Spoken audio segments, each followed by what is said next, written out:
ছাত্ৰ ছাত্ৰীসকল তোমালোকক আজি মই সমাজ বিজ্ঞানৰ তৃতীয় খণ্ডত থকা মুদ্ৰা আৰু বেংক ব্যৱস্থা পাঠটোৰ মুদ্ৰাৰ শ্ৰেণীবিভাজনৰ বিষয়ে পঢ়াবলৈ লৈছোঁ। ইয়াৰ আগত মই কি পঢ়াইছিলোঁ তোমালোকক মুদ্ৰাৰ কাৰ্যাৱলীৰ বিষয়ে, হয়নে? আৰু মুদ্ৰাৰ কাৰ্যাৱলী আমি চাৰিটা পাইছিলোঁ আৰু ইতিমধ্যে সেইকেইটা বিষয়ে আমি আলোচনা কৰিলোৱে। এতিয়া আজি আমি যাওঁ মুদ্ৰাৰ শ্ৰেণীবিভাজনৰ বিষয়ে। মুদ্ৰাৰ শ্ৰেণীবিভাজন ক'বলৈ যাওঁতে মুদ্ৰাৰ শ্ৰেণীবিভাজন বহুতো আছে যদিও বহল অৰ্থত মুদ্ৰা দুই প্ৰকাৰৰ। এটা হৈছে হিচাপ নিকাচৰ মুদ্ৰা আৰু আনটো হৈছে প্ৰকৃত মুদ্ৰা। হিচাপ নিকাচৰ মুদ্ৰা হৈছে যি মুদ্ৰাৰ যোগেদি দেশৰ সকলো কিনা বেচা আৰু লেনদেনৰ হিচাপ প্ৰকাশ কৰা হয় তাক হিচাপৰ মুদ্ৰা কোৱা হয়। আনহাতে প্ৰকৃত মুদ্ৰা হৈছে দেশৰ সকলো মানুহৰ মাজত প্ৰচলিত মুদ্ৰাক প্ৰকৃত মুদ্ৰা কোৱা হয়। হিচাপ নিকাচৰ মুদ্ৰা এটা ধাৰণাহে, আমি এটা ধাৰণা কৰি লওঁ যে সেই মুদ্ৰাটোৰ হিচাপ নিকাচৰ বাবে। প্ৰকৃত মুদ্ৰাও হিচাপ নিকাচৰ মুদ্ৰাই হয়। এই হিচাপ নিকাচৰ মুদ্ৰাক আমি আমাৰ ভাৰতত টকাৰ মানত প্ৰকাশ কৰোঁ আৰু আমেৰিকাত ডলাৰ হিচাপে ইয়াক প্ৰকাশ কৰা হয়। গতিকে ভাৰতত টকা আৰু আমেৰিকাত ডলাৰ হৈছে হিচাপ নিকাচৰ মুদ্ৰা। গতিকে আমি টকা বুলি ক'লে জানো যে ইয়াৰ এটা হিচাপ নিকাচ আছে আৰু সেই হিচাপ নিকাচৰ মুদ্ৰাৰ জৰিয়তে বা টকাৰ জৰিয়তে আমি যিকোনো লেনদেন কৰোঁ। হিচাপ নিকাচৰ মুদ্ৰাৰ ধাৰণাটো পৰিৱৰ্তন নহয়, প্ৰকৃত মুদ্ৰাৰ ৰূপান্তৰ হয়।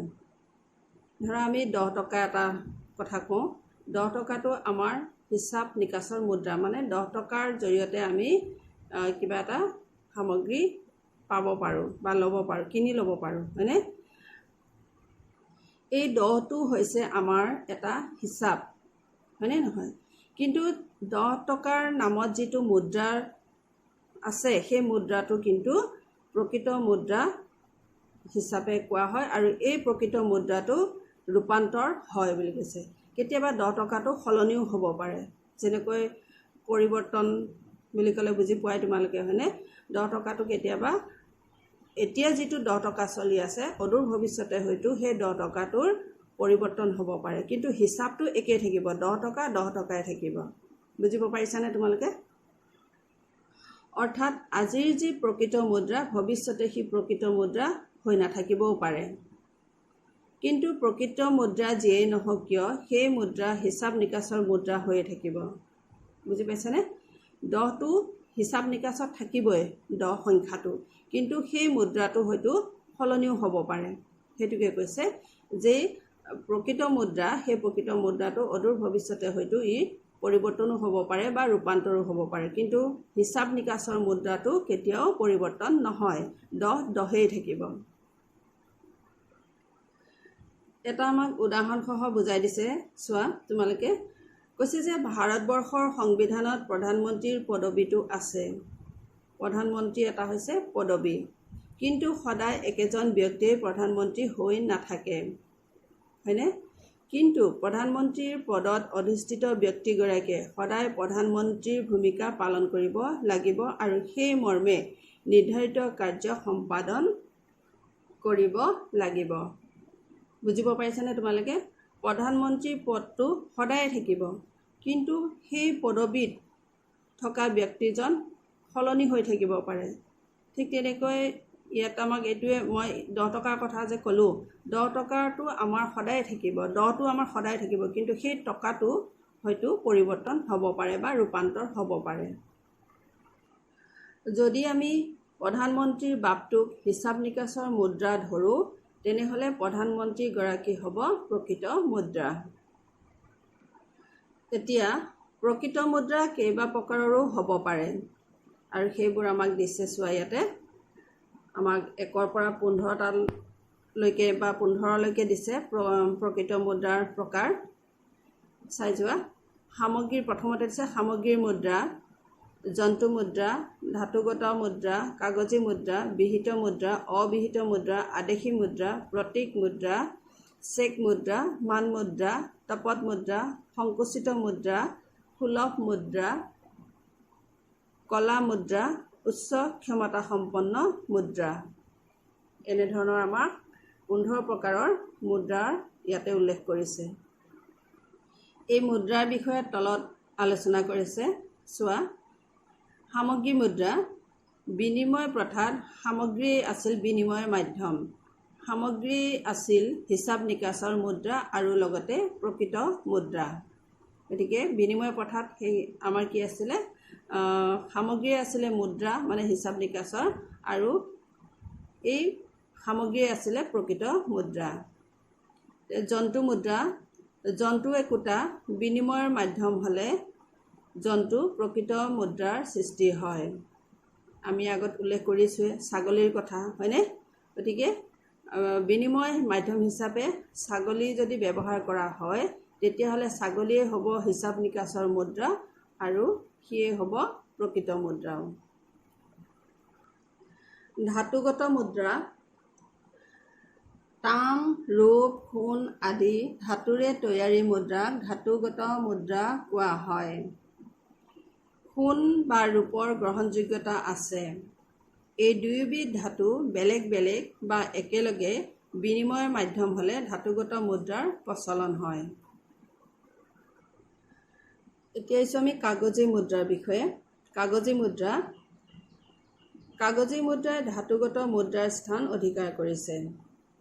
ইয়াৰ আগত মই ক'লোৱে যে সোণ বা ৰূপৰ আগতে কি আছিলে, মুদ্ৰা আছিলে, ধাতু মুদ্ৰা আছিলে, আৰু সেই ধাতু মুদ্ৰাৰ ঠাইত বৰ্তমান কাগজী মুদ্ৰাই স্থান পাইছে।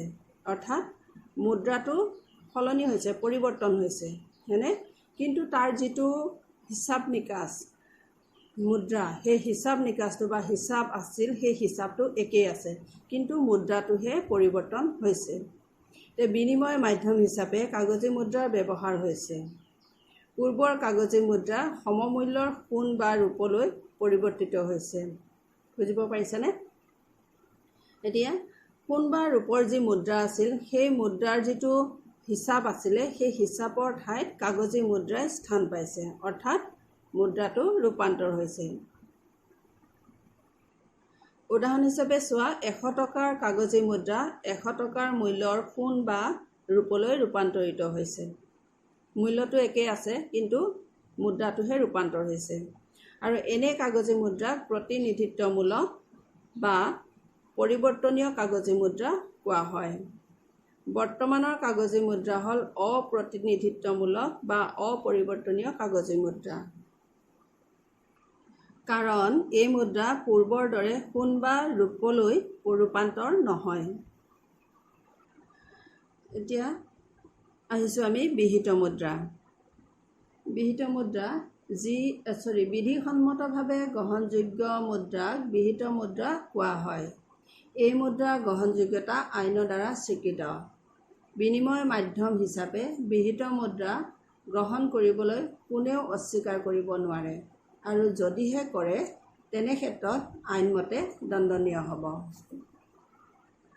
ভাৰতবৰ্ষত প্ৰচলিত কাগজী মুদ্ৰা আৰু ধাতু মুদ্ৰা বিহিত মুদ্ৰা। এই বিহিত মুদ্ৰাক আকৌ 2 ভাগত ভগাইছে। এটা হৈছে সসীম বিহিত মুদ্ৰা আৰু আনটো হৈছে অসীম বিহিত মুদ্ৰা। যি বিহিত মুদ্ৰাৰ সহায়ত সসীম মূল্যৰ লেনদেনহে সম্পন্ন কৰিব পাৰি, সেই মুদ্ৰা সসীম বিহিত মুদ্ৰা। আৰু এই মুদ্ৰা যদি নাথাকে তেতিয়াহ'লে কিছুমান লেনদেনৰ ক্ষেত্ৰত অসুবিধাই দেখা দিব পাৰে।